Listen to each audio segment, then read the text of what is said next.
boses, ang inyong paninindigan ang tinig ng bayan. Mainit na mainit ang balita ngayon mula sa Senado dahil sa naganap na pagdinig ng Committee on Foreign Relations. Hindi nakapagpigil si Senator Rodante Marcoleta at talagang naggisa sa harap ng komite si Department of Migrant Workers o DMW Secretary Hans Leo Cactac. Ang issue? Ang tila usad-pagong na repatriation o pagpapauwi sa ating mga kababayang OFW na naipit sa lumalalang giyera sa Middle East. Sa gitna ng tensyon sa pagitan ng US, Israel at Iran, libo-libong mga Pilipino ang nangangamba para sa kanilang buhay. Pero ayon sa datos na lumabas sa hearing, mga katinig, nakakagulat at nakakaalarma ang nalaman natin. Mula sa mahigit 1,416 OFW na nagmakaawa at humiling na makauwi na ng Pilipinas noong March 2, 60 pa lang daw ang aktwal na nakabalik. 60. Ibig sabihin, nasa 4% pa lang ang nagagawa ng pamahalaan. Dito na nga uminit ang ulo ni Senator Marcoleta. Direkta niyang kinuwestiyon si Secretary Cactac. Anong klaseng response ito? Sabi ni Marcoleta, hindi raw ito ang serbisyong inaasahan ng ating mga bayaning OFW. Habang tumatagal, lalong tumitindi ang takot ng ating mga kababayan doon. They are calling for help. They are afraid, anang senador. Gusto ni Marcoleta na makakita ng mabilis at konkretong aksyon, hindi puro paliwanag. Pero ano naman ang depensa ni Secretary Cactac? Ayon sa kalihim, hindi raw ganoon kadali ang sitwasyon. Sarado ang mga airspace o yung daanan ng eroplano sa mga bansang apektado ng giyera. Dahil dito, limitado ang mga flights at kailangang dumaan sa land crossings o sa lupa ang ating mga kababayan na mas matagal at mas delikado ang proseso. Giit ni Cactac, safety first daw ang kanilang prioridad. Ayaw daw nilang itaya ang buhay ng mga OFW sa pagbiyahe kung hindi sigurado ang seguridad ng ruta. Naglatag na raw ang DMW ng mga exit points at meeting points sa 5 bansa at may mga rapid response team na silang nakahanda sa Egypt at Oman. Pero para kay Marcoleta at sa maraming Pilipinong nanonood, parang hindi sapat ang mga dahilan na ito. Ang tanong ng bayan, kung kaya ng ibang bansa na ilikas ang kanilang mga mamamayan, bakit ang Pilipinas ay tila hirap na hirap? Isipin nyo mga katinig, mahigit 2 milyong Pilipino ang nasa Middle East. Kung magpapatuloy ang bagal ng prosesong ito, paano na ang iba pang nagnanais na tumakas sa putukan? Sa hearing, lumabas din na kailangan ng DMW ng dagdag na pondo, umaabot sa mahigit 300 milyong piso, 338 million pesos. Kung sakaling lumala pa ang crisis at umabot sa 12,000 OFW ang humiling na sumailalim sa mandatory repatriation. Hindi lang ito usapin ng pera, kundi usapin ng malasakit at bilis ng aksyon. Nakita rin natin sa hearing na pati ang paghangad ng Pilipinas ng upuan sa United Nations Security Council ay kinuwestiyon ni Marcoleta. Sabi niya, ano raw ang mapapala natin doon kung ang sarili nating mga mamamayan sa labas ng bansa ay hindi natin maprotektahan ng mabilis? Mga katinig, malalim itong usapin na ito. Sa isang panig, naroon ang realidad ng giyera at ang hirap ng logistika na ipinapaliwanag ni Secretary Cactac. Pero sa kabilang panig, naroon ang matinding emosyon at pangangailangan ng ating mga kababayan na bit-bit ni Senator Marcoleta. Bilang inyong tinig ng bayan, tungkulin nating itanong, sapat na ba ang ginagawa ng DMW at DFA? O kailangan na talagang kalampagin ng mga ahensyang ito para mas mapabilis ang pagsagip sa ating mga bagong bayani? Kayo, mga katinig, ano ang masasabi nyo sa naging sagutan ni na Marcoleta at Cactac? Sang-ayon ba kayo kay Marcoleta na masyadong mabagal ang gobyerno? O naiintindihan nyo ang paliwanag ni Cactac na mahirap talaga ang sitwasyon dahil sa saradong mga paliparan? I-comment nyo ang inyong mga saloobin sa ibaba. Huwag kalimutang i-like ang video na ito at mag-subscribe para lagi kayong updated sa mga usaping mahalaga sa bawat Pilipino. Ibahagi nyo rin ito sa inyong mga kapamilyang OFW para malaman nila ang tunay na sitwasyon sa ating pamahalaan. Muli, ito ang inyong boses, ang inyong paninindigan, ang tinig ng bayan. Maraming salamat at patuloy tayong magbantay para sa ating mga kababayan. Hanggang sa muli. 1,416 po yung nagre-request ng repatriation. Do you confirm the figure, Secretary Hans? Pareho ba kayo ng... Yes po, we confirm the figure and it is a live count, Mr. Senator, meaning it could increase any given time. Yes po. And of course, it could also, it's OFW count lang po yun, sorry Mr. Senator.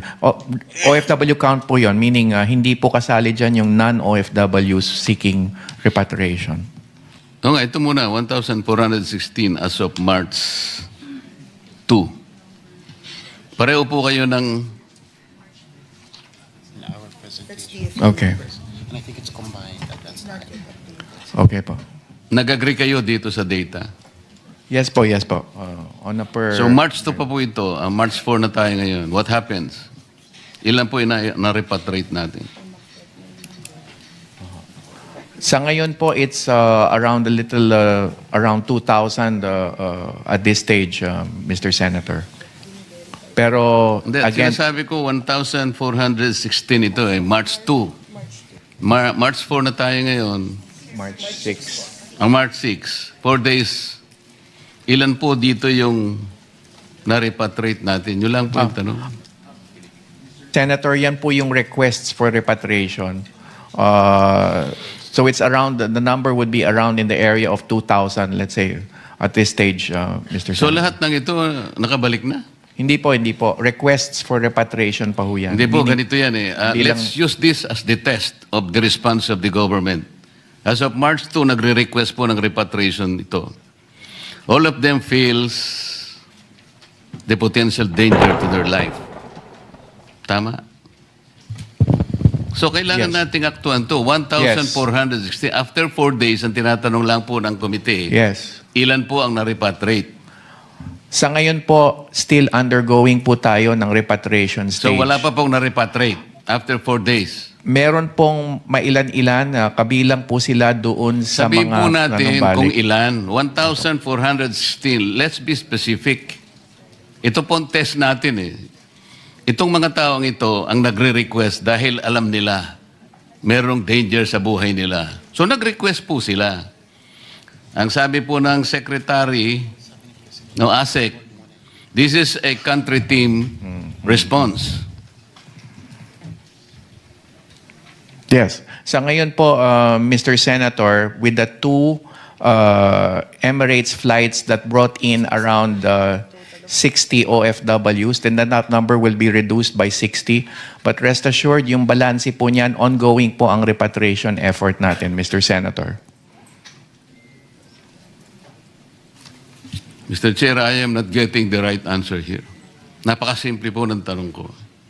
Out of 1,416, 4 days ago, ilan ang na-repatriate? Yun lang po kasimple. Yes, ang sinasabi ko po, Mr. Senator, we will subtract the 60 that had returned from the two Emirates flights for the last 2 days. So 1,400 less. It's around 1,300 remaining still, Mr. Senator. That is how we reply to the potential dangers. Mr. Senator, as I mentioned po at the outset of our presentation, the current repatriation effort still ongoing. There are at least six fronts. Mr. Secretary, ang sinasabi natin, this is not yet the worst scenario. March 2, nagbigay na sila, nagpapagibik na sila, napapasaklolo na sila. This is one country team approach, sabi ni ASEC.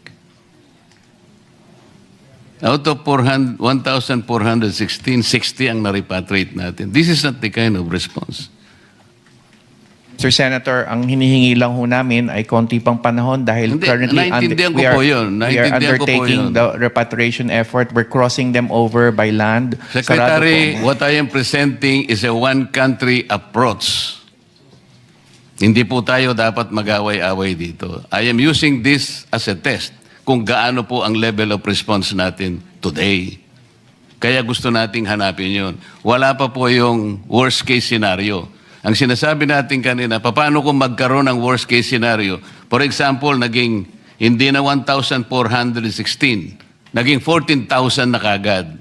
So para lang ma-determine natin kung gaano ka-adept ang level of response natin. Yun lang ang punto rito. Okay. Bago mo sagutin, may interject, Senator Marcoleta. Secretary Gakdak and ASEC Tago, saan ho tayo nahihirapan? Because, tama po, yung tanong po, malinaw, 1,400 plus, pero out of that, 60 pa lamang po. Bakit po tayo nahihirapan? Bakit hindi po natin maiuwi, mai-repatriate, maialis yung 1,400 na yan at madala sa safe na lugar? I think that's the question na Senator Marcoleta is asking Saan po kayo nahihirapan? Bakit kayo nahihirapan? Bakit tayo nahihirapan at hindi natin maialis, mailagay sa safe na lugar yung 1,400 na yan, Yes. Secretary? Sa ngayon po kasi sarado ang airspace sa lahat ng bansa na covered ng requests for repatriation. Kaya't ang options po natin is land crossing. Kaya yun po ang isasagawa natin. Ang ating pong sinasawagawa ngayon is to ensure that when we transport them by land, ito po ay safe. Ang element of risk is low. Kaya hindi po ganun kasimple, marami po tayong tao, kaya yung volumes that we intend to transport will have to ensure na ang land route is safe. By and large, the land route will take around 2 to 3 hours travel when you're speaking of the land route out of UAE, for instance, or the land route out of Israel. But we are imploring the patience of the honorable senators because this is currently being worked out. And once we hit our stride in terms of the land crossings, then we will facilitate the volumes that are necessary to be repatriated. Pero yun po ang main difficulty, Mr. Chair. We are basically limited by the fact that air transport is severely curtailed gawa ng pagsara ng airspace. Kahit na po hindi nyo hingin yung pasensya namin, hindi po kami rito ang problema. Ang response natin, the level of response is only 4%. Nagpapagibik po sila, napapasaklolo, natatakot po sila. Yun po yung dapat nating makita. Hindi ko po kayo sinisisi. Ang sinasabi ko lang, gawa tayo ng paraan kung paano yung takot po nila ay maibsan kaga as soon as possible. Wala po kaming sinisisi dito. Tinitingnan lang po namin yung akmang response ng gobyerno because sabi ni ASEC, at tama naman yun, this is a one-country team response. It doesn't seem to be that way. Kasi nga, 4 days, 4% po yung ating output. Secretary, yun lang gusto ko sabihin. Okay. Taken, Mr. Senator, I completely understand where you're coming from. We also have our marching orders from the President. And we will get the job done, Mr. Senator.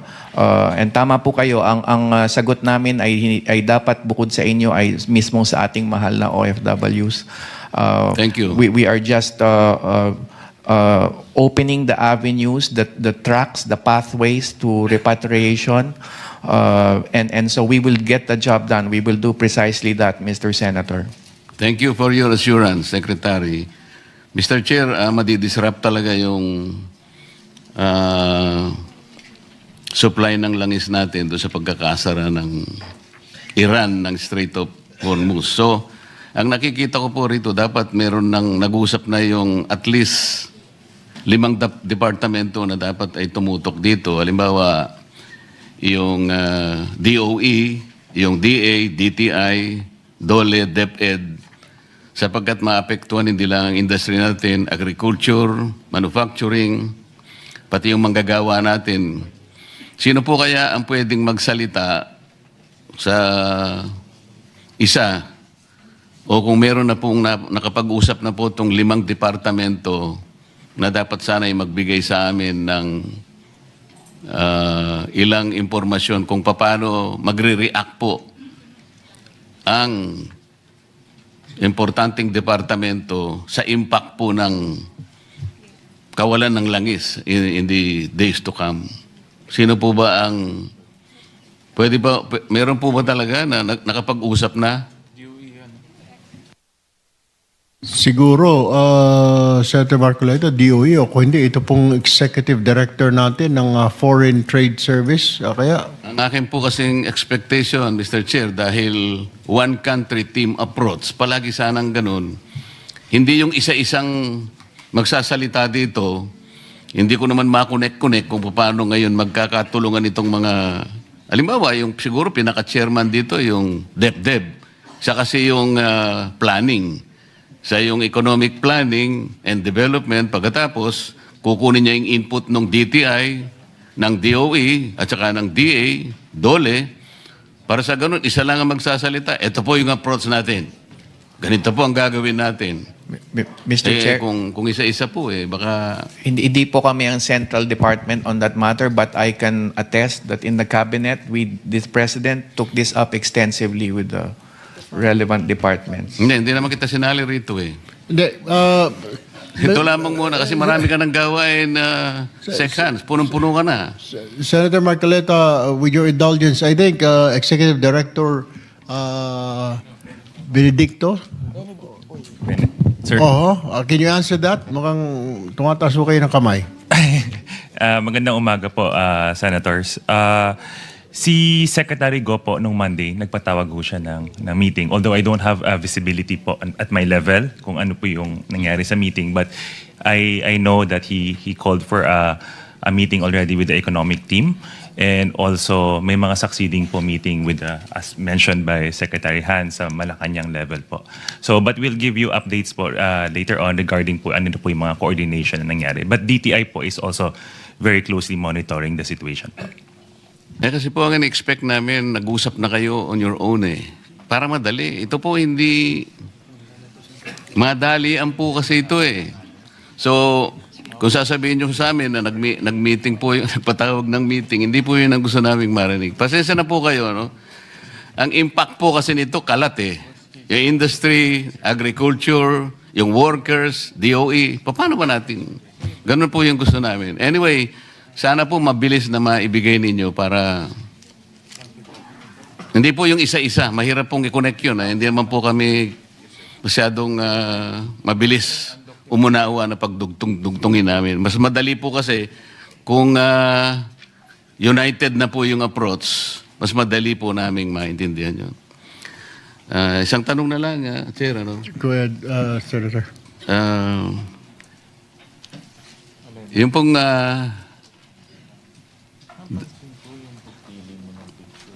Yusek Echanova? Yes, Your Honor, sir. May tanong po sa inyo kanina.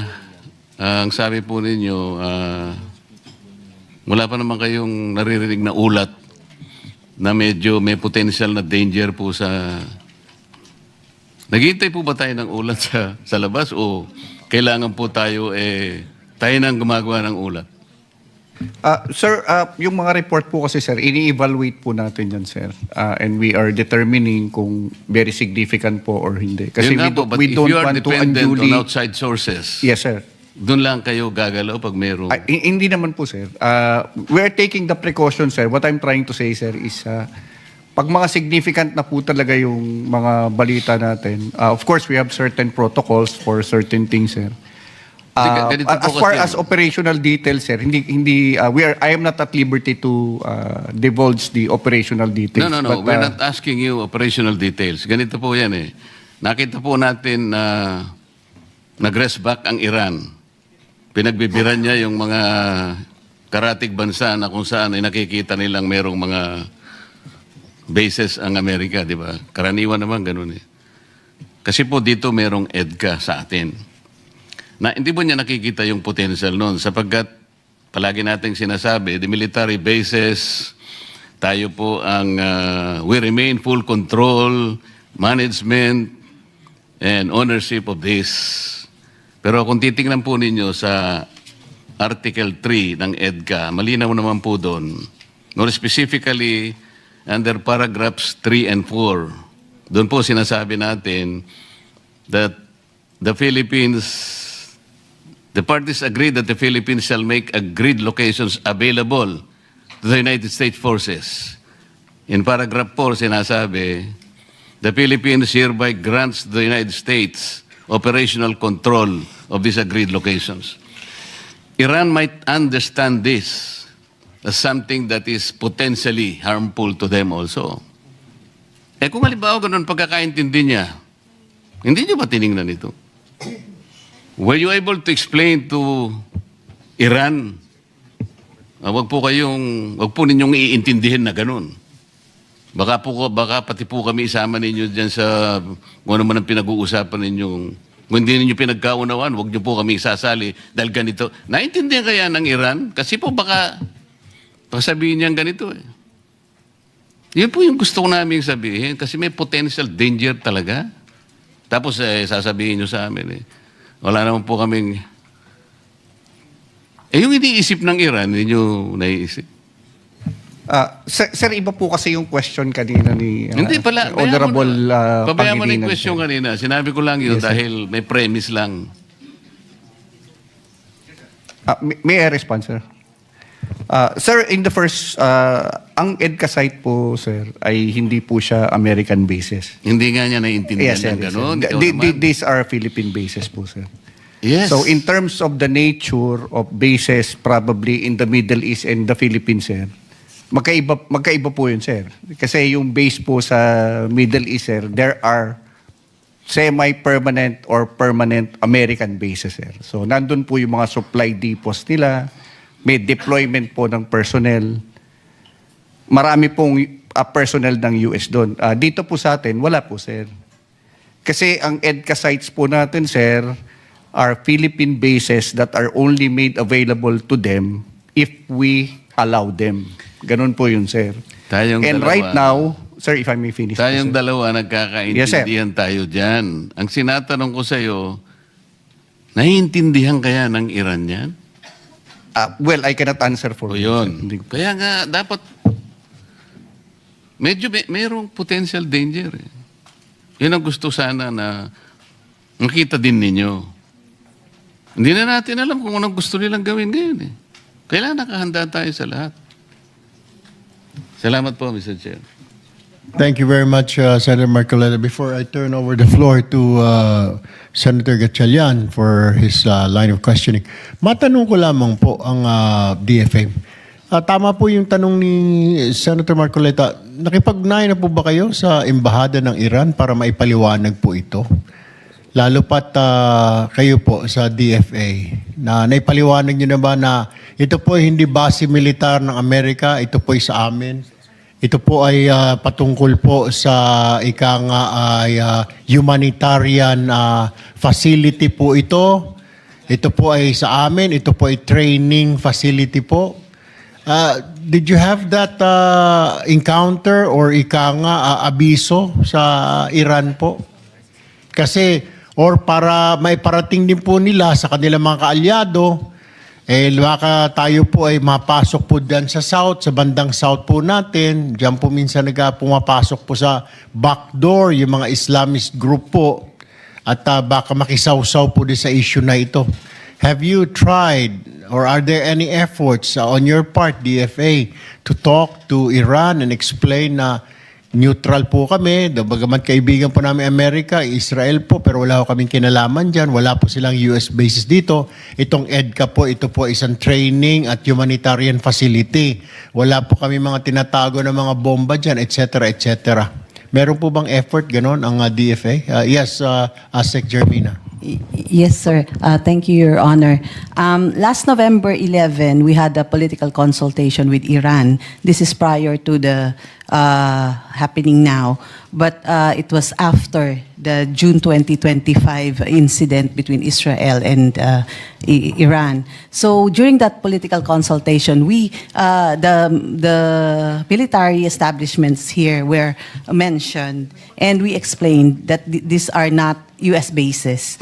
And we maintain good relationship with Iran. In fact, we have just sent a letter of condolences for the death of the Ayatollah. We're trying to separate this, Your Honor, from the war and from the bilateral relations of the Philippines and Iran. So we maintain good relationship, and we were able to say that during the political consultation. But I will take note of this, Your Honor, and confer with our office in the DFA that handles the bases. Okay. Thank you, Your Honor. All right, thank you, ASEC. Siguro may suggestion lang, may katanungan po ako sa Department of Defense natin. Is it possible po ba itong mga like Iran one of these days or even China, sir? Ipasyal ho natin dyan sa EDCA para ipakita. Wala ho kami tinatago dito. Training facility lamang po ito. Humanitarian facility po ito. Pag may mga bagyo, dito namin i-imbak. Maglalanding aeroplano po nila ng mga ikang C-130 nila. Pero wala pong ikang armament dito. Wala po sila mga tangke de guerra dito. Purely po ito training facility at humanitarian facility lamang po namin. Meron po ba kayong plano gano'n na ipasyal nyo po sila para open? Wala ho kami tinatago. Para in the near future, ay wala ho masabi yung baka magkaroon tayo ng regional conflict. Di po ba? Matapos po ito. Meron tayong problema sa West Philippine Sea. Baka alam nyo na ho, yung pinupunto ko. Meron ba kayong naiisip na gano'n na imbitahan sila kahit papano na tingnan nyo, open kami. Wala na kami tinatago dito sa EDCA na ito. Sir, it will all depend on the basis of the visit, sir. Because right now, if we have defense cooperation agreements with countries like Australia, sir, yung mga allies natin, sir, that they are free to visit the EDCA sites upon our invitation. But in certain cases, sir, there are certain processes and protocols, sir, that we really need to establish, sir, in order to make sure that we don't go beyond what is being authorized by our government in terms of visits to facilities which are we consider the secure facilities, sir. Ganun po, sir. Gagawa po tayo ng mga SOPs or protocols kasi Iran po, sir, wala po tayong defense cooperation agreement with Iran, sir. So honestly, sir, I don't know how to handle this one, sir. Kasi ang nangyayari lang po ngayon, sir, ang pumapasok lang po dyan or ini-invite are those countries in which we have defense cooperation agreement, sir. At dyan nagtatapos ang usapan natin ngayon. Kung may gusto kang idagdag o reaksyon, i-comment mo lang sa baba. Boses mo'y mahalaga. Huwag kalimutang i-like, share, at subscribe para sama-sama nating palakasin ang tinig ng bayan. Hanggang sa susunod, tandaan, ang may alam, may laban! Awesome!